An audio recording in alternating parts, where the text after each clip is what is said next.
He had this new girlfriend he'd been with for a while, and she was quite experimental, and they decided to go to this swingers party. She's starting to get it on with this other woman, and Cliff's sort of just standing there, and they're in a separate room. And he says, well, I've got to do something. He said, but I don't really want to do it with her, so I'll stick with, with Louise. So he gets down there, and he's starting to go like that, and he's getting into it, and then he looks up, and suddenly he just sees...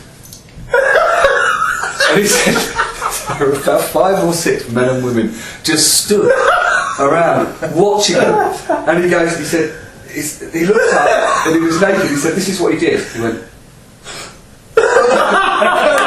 sucked his fucking belly in. He didn't care about having sex in front of them. As long as he wasn't showing his belly off. It's not good. Yeah. I'm usually sort of singing something in my head, or I can sort of hear something. So I start to mouth it, and then when somebody looks at me, I'm just talking to myself, aren't I? No, sorry, I was listening. Fuck you. I was checking his Fuck phone. you. And Why? I was listening at the It's same his time. phone. But And for men, I've now discovered. oh look, you see, I'm on a train. Go on, later. And he comes I'll let you along in. in a This- You know what I'm Hey, saying? you know is you like- get a stop signal. Yeah. Yeah. Yeah. And you have to sit there for 8 minutes. I'll tell you what. Go on, then, you carry on. Then. What were you going to say? Go on. You've got a green. See what? Have it when you can. It's that thing about innocence, and I find it absolutely fascinating. I was in the lower grade for maths. He was Which toying around is with just cash. an absolute hubbub of Yeah. sexual. And Derek awakening. Carpenter, who was a man, I mean, he had the fucking jungle down there. He was a big boy. And he said to me one time, we sat in maths, and he just turned around and goes, how many times you had sex then? And I said, none. He said, do you want to know how many times I've done it? I said, alright then. He said, 6. Well, when you're really young, you don't know, do you? You don't think. Like we had a woodwork teacher. He was notorious for. Touching you. That's a good thing, lad. That's No. And everybody used to go, fucking don't go near him, you know. Oh my He'll God. fucking touch you. You know. We used to have this one called Mr. Cook, and we always called him Bummer Cook. But he was a coach for rugby, and I was a captain of the rugby team in the first year. And he came in the changing rooms, and we'd all just finished our training session, and we were all going to have a shower.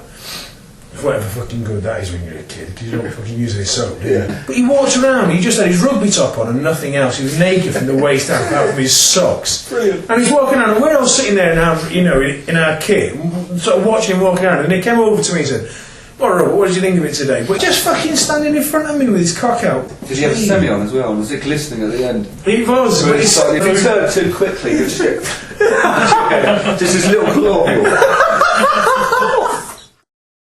When I used to work in Diva in Islington, there was this guy who used to come in who was obviously mentally handicapped, and he was about 7 foot tall. I mean, he was fucking huge, big black butt guy, and he was always on the go, and it was always obviously quite sexual as well. His drive was fucking immense. Yeah. And I always used to know he'd be in the shop because I'd feel this presence behind me, and I'd hear.